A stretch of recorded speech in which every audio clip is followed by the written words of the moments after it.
Welcome to our channel. Today we how to connect your Ford Mustang Mach-E to FordPass, detailed guide step by step clearly.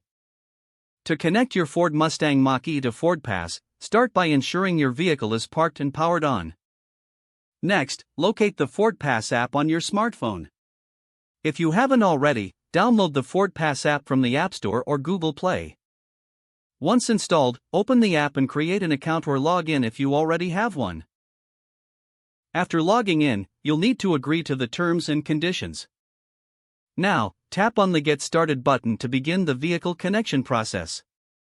Select Add a Vehicle from the main menu.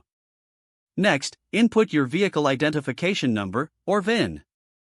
You can find the VIN on your vehicle's registration documents or on a label located on the driver's side door jamb. Once you've entered the VIN, tap Next to continue.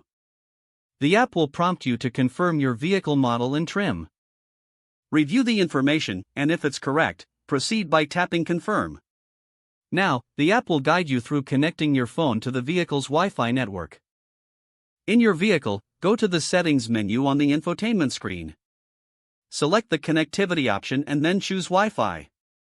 Activate your vehicle's Wi-Fi hotspot by ensuring it is turned on. Return to the FordPass app and tap on Connect to Vehicle. Follow the on-screen instructions to enter the required Wi-Fi. Once connected, the app will confirm the connection establishment. You may need to allow notifications for a smoother experience with FordPass.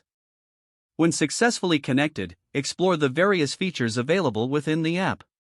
These features may include remote start, vehicle status checks, and finding charging stations. By following these steps, your Ford Mustang Mach-E is now connected to FordPass.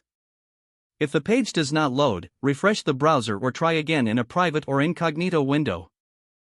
Make sure you are using the correct email address, then retype it carefully to avoid small typos. If your password is not accepted, use the reset option and create a new strong password you can remember. Check your spam folder for verification or security emails, then complete any requested confirmation steps. Enable two-factor authentication if available to improve account security and reduce unauthorized access risk. After signing in, review your profile details so your contact information and settings are accurate and current. If you see an error message, note it down and try again after restarting your device and internet connection. Log out when you finish, especially on shared devices, to keep your account and payment information secure. Don't forget to like this video and subscribe to our channel for more step-by-step tech guides.